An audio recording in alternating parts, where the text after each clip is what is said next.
Triangle, त्रिकोण. इथे एक त्रिकोण आहे, इथं एक त्रिकोण आहे.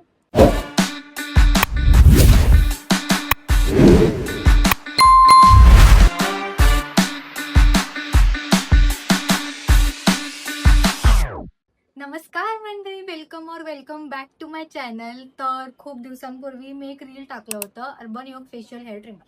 त्याचा रिव्ह्यू नव्हता, एक छोटीशी क्लिप होती की मी काय यूज करत आहे. बट त्याच्याबद्दल मला एक आज ऑनेस्ट रिव्ह्यू सांगायचा आहे. Honest what ever. तर हे आहे अर्बन योगचं फेशियल हेअर ट्रिमर. तर जवळजवळ मी हे 6 ते 7 महिने झाले यूज करते. याच्या आधी मी रेझर यूज करायचे. रेझर वापरायला काय प्रॉब्लेम नाही आहे, खूप व्यवस्थित. जर तुम्हाला यूज करता असेल तर तुम्ही करू शकता. पण त्याच्यामध्ये कधी कधी कट लागण्याचे चान्सेस असतात आणि ते मला 1-2 वेळा कट झालं पण आहे, पण तरी मी यूज करायचे. बट कधी कधी कसं होतं, इमर्जन्सीमध्ये आपल्याला कुठं जायचं आणि आपण कधी कधी बघतो अरे आपल्याला अप्पर लिप आले, साईडवरती थोडे थोडे केस आहेत. तर ह्या टाइमला हे खूप युजफुल आहे. आणि वॅक्सिंगला पण काही प्रॉब्लेम नाही, वॅक्सिंग पण करू शकता. उलट ते खूप थोड्या दिवसांनी जर तुम्ही सारखं सारखं केलं तर केस विरळ होत जातात. बट कसं होतं, वॅक्सिंगमध्ये स्किन खेचली जाते आणि स्किन खेचल्यावर ती लूज पडती आणि त्याला आत्ता काय नाही वाटत. तुम्ही जेव्हा 30 किंवा 40 मध्ये जाल ना, तेव्हा तुम्हाला रिंकल्स म्हणजे सिरकुत्या लवकर पडतात. म्हणून मोस्टली वॅक्सिंग थोडंसं अवॉइड करा. तर मी म्हणत होते अर्बन फेशियल हेअर. तर त्याच्यामध्ये हे असं लिपस्टिकच्या फॉर्म मध्ये येते. हे असं लिपस्टिकच्या फॉर्म मध्ये येते आणि असं ओपन केलं की आवाज येते. म्हणजे असं फिरवायचं सगळीकडून. मग तुम्ही हे पण करू शकता. इथं पण हे असे केस अडकतात, मोठेवाले केस असेल तर काय नाही, सिम्पली असं कट करायचं. थोडे अडकलेत कारण माझी केस ओपन आहेत, असे निघाले परत चालू होतं. मोठे केस आले तर ते अडकतं, खराब नाही होत मशे. तर हे सगळं असं असं करायचं.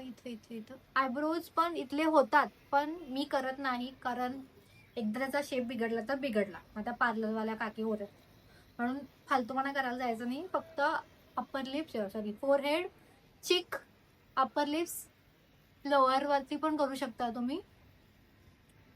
आणि याने केस दाट किंवा काही नाहीये असं म्हणतात की लोक, म्हणजे मुली म्हणतात की ट्रिमर यूज केल्यावर केस जाड येतात. नाही, तुमची ज्या थिकनेसनी हेअर आहेत त्या थिकनेसनीच येतात, ते मोठे नाही होत. पण जर तुमचं आधीच दाट असेल तर ते दाटच येणार, आधीच विरळ असेल तर ते विरळच येणार.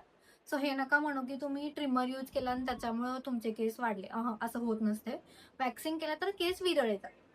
आणि हे खूप अफोर्डेबल रेंजमध्ये येतं आणि ह्याला वॉरंटी पण आहे, वॉरंटी गॅरंटी आहे. आणि इथून चार्ज होतं, त्याला सी टाईपचा चार्जर आहे. दाखवते, हे अशा फॉर्म मध्ये येतं.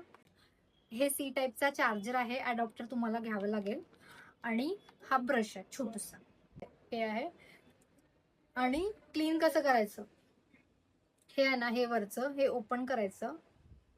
हा रेक्टँग्युलर दिसतोय का, रेक्टँग्युलर नाही, काय म्हणतात, ट्रायंगल, त्रिकोण. इथे एक त्रिकोण आहे, इथं एक त्रिकोण आहे. ह्याच्यामध्ये आता हे निघालं की यात इथं केस असतात जे तुमचे ट्रिम केलेले आहेत, ते असे काढायचे, डस्टबिन मध्ये टाकायचे. आणि त्याच्यानंतर ना ह्या त्रिकोणवर हा त्रिकोण बसवायचा असा. आणि देन अगेन तुम्ही गुड टू गो. हार्डली 5 ते 10 मिनिटात तुमचे सगळे हेअर क्लीन होतात. क्लीन झाल्यावर फेस वॉश करा आणि मॉइश्चरायझर लावा. मॉइश्चरायझर लावायला विसरू नका. सो हा होता माझा हॉनेस्ट रिव्ह्यू. आणि बस दॅट्स इट. बाकी काळजी घेत राहा, स्वतःला पॅम्पर करत राहा. तुम्ही आहे तर जग आहे. So don't be so rude to yourself. Be happy. काळजी घेत चला. राधे राधे. बाय.